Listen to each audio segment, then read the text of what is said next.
मेरे साथ इस वक्त जुड़े हैं हरियाणा के दिग्गज बीजेपी नेता और farmer member of parliament Sanjay Bhatia. ये जम्मू आए हैं और जम्मू में क्योंकि प्रेसिडेंट के इलेक्शन चल रहे हैं, ऑर्गेनाइजेशनल इलेक्शन चल रहे हैं और आज प्रेसिडेंट के नॉमिनेशंस हुए थे प्रेसिडेंट पोस्ट के लिए यहाँ जम्मू कश्मीर यूटी बीजेपी के लिए। तो ये संजय भाटिया जी यहाँ पे आए थे। भाटिया जी, न्यूज़ 18 से बात करने के लिए आपका बहुत ही बहुत धन्यवाद। सबसे पहले आज की प्रक्रिया जो हुई है उसमें आपने, क्योंकि आप रिटर्निंग ऑफिसर हैं, क्या क्या आपने किया है और क्या क्या आगे चल के है? कल 22 तारीख को हमने एक वोटर लिस्ट जिसके बेस पर प्रदेश अध्यक्ष का चुनाव होना था, ऐसे 101 वोटर्स की लिस्ट हमने यहाँ पर भाजपा कार्यालय के अंदर चस्पा की और आज का प्रोग्राम दिया कि 12 बजे से लेकर 4 बजे तक कोई भी नॉमिनेशन प्रदेश अध्यक्ष के लिए कर सकता है और 5 से लेकर जितने भी फॉर्म आएंगे 5 से लेकर 7 के बीच में हम उसकी स्क्रूटनी करेंगे। इस पर राष्ट्रीय परिषद के भी मेंबर वो भी अपना नॉमिनेशन करेंगे।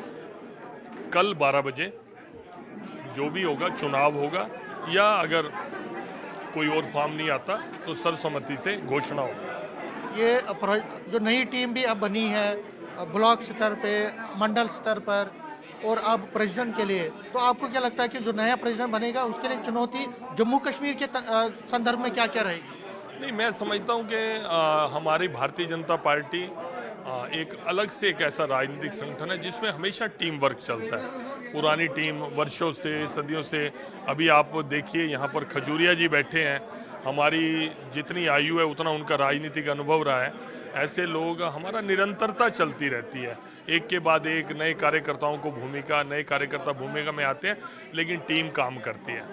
जम्मू कश्मीर की अगर हम बात करें तो जम्मू कश्मीर में पार्टी ने 29 सीटें जीती और पहली बार इतना बड़ा मार्जिन, हालांकि गवर्नमेंट में नहीं है।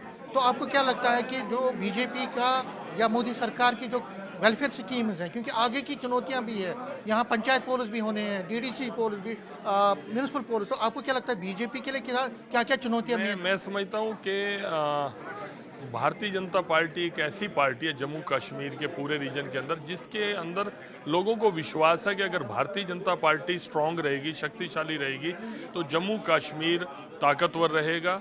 और जिस तरह के चैलेंजेस बॉर्डर एरिया होने के कारण हमारे आते हैं या सीमा पार से जिस तरह की गतिविधियां चलती हैं, भारतीय जनता पार्टी एक ढाल बनकर पूरे देश के भाव के अंदर, राष्ट्र भाव के अंदर भारतीय जनता पार्टी का प्रत्येक कार्यकर्ता काम करता है। और मोदी जी के आने के बाद जम्मू कश्मीर को पैकेज तो एक अलग बात है कि जो सुरक्षा का भाव मिला, गांव-गांव के अंदर नीचे बंकर बने, मैंने बॉर्डर एरियाज़ के अंदर जाके देखा। मैं डीडीसी इलेक्शंस में लगभग 1 महीना यहाँ पर रहा था। 33 सीटें में लोगों ने हमें 30 सीटें जितवाई जिनका दायित्व तो मेरे पास था।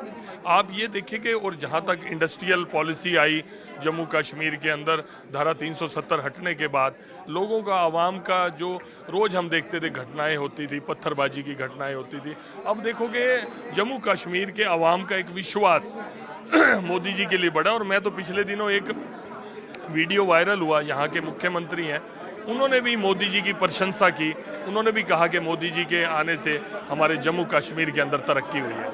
आपको क्या लगता है कि जो बीजेपी है, अगर हम बीजेपी की बात करें तो जो आपका विजन है, जो आपके प्रोग्राम्स हैं, जो आपका आइडियोलॉजी है, आपने 370 को भी खत्म कर दिया, तो आगे की चुनौतियां बीजेपी की क्या रहेंगी जम्मू कश्मीर के साथ? देखिए, बीजेपी की जो आइडियोलॉजी है उसके मूल भाव में केवल अपना देश ताकतवर बने, यहाँ के लोग खुशहाल रहें, यहाँ पर भाईचारा कायम रहे, एजेंडे में वही रहेगा। और वो चुनौती जो देश को कमज़ोर करने वाली ताकतें हैं, वो सदा से इस देश के लिए चुनौती रहे हैं और भारतीय जनता पार्टी उसको अपनी चुनौती के रूप में देखती है।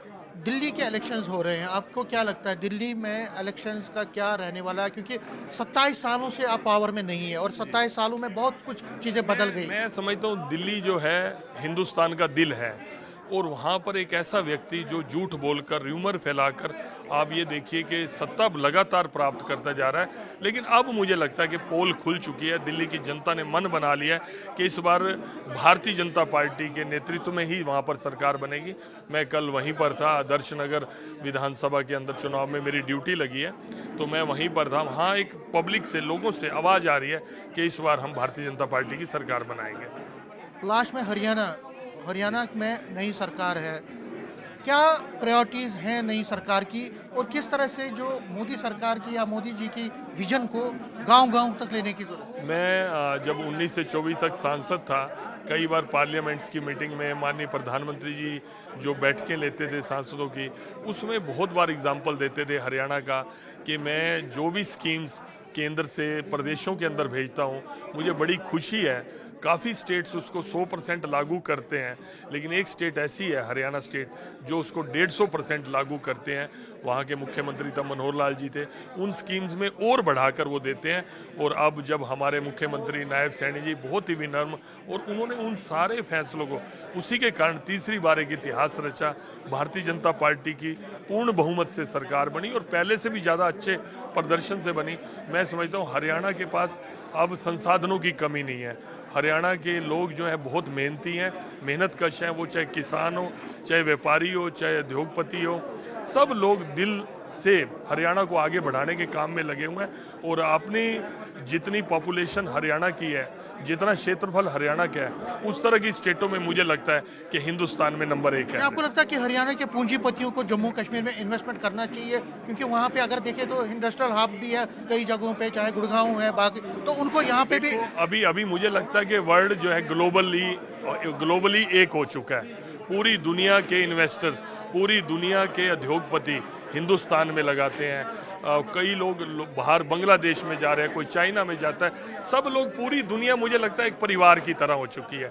जो पंडित दीनदयाल जी का सपना था कि पूरा दुनिया एक ही परिवार है, तो यहाँ पर हरियाणा क्या और जम्मू कश्मीर क्या, ये तो पूरा हिंदुस्तान का अंग है। सब हिंदुस्तान के, एक कोई बड़ा भाई कोई छोटा भाई। तो मैं समझता हूँ कि हर क्षेत्र के अंदर जो भी अवसर मिले, चाहे वो कारोबार का मिले, चाहे व्यापार का मिले। अभी जो पॉलिसी आई, इंडस्ट्रियल पॉलिसी आई जम्मू कश्मीर की, उसके अंदर काफ़ी लोग, चाहे हरियाणा के थे, पंजाब के थे, गुजरात के थे, मध्य प्रदेश के थे, उत्तर प्रदेश, पूरी दुनिया भर के इन्वेस्टर यहाँ पर आए। तभी आज लोगों के चेहरों पर खुशहाली आएगी।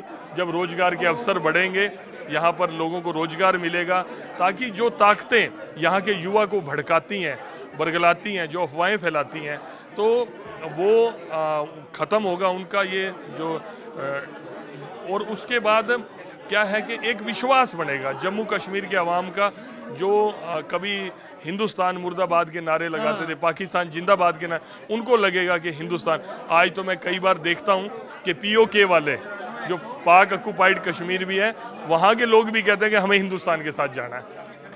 न्यूज़ 18 से बात करने के लिए शुक्रिया। तो ये संजय पाठक जी थे, उन्होंने अपनी बात रखी और कहा कि जम्मू कश्मीर भारत का ताज है और मोदी सरकार की जो प्रायोरिटी है वो ये है कि यहाँ जम्मू कश्मीर में डेवलपमेंट हो, तरक्की हो, यहाँ लोग अच्छी तरह से ज़िंदगी बसर करें। और बीजेपी का जो विजन है, नेशनलिज्म है, पहले भारत है, फिर उसके बाद सब कुछ आता है। कैमरामैन चांद के साथ में समीर भट्ट, न्यूज़ 18 जम्मू।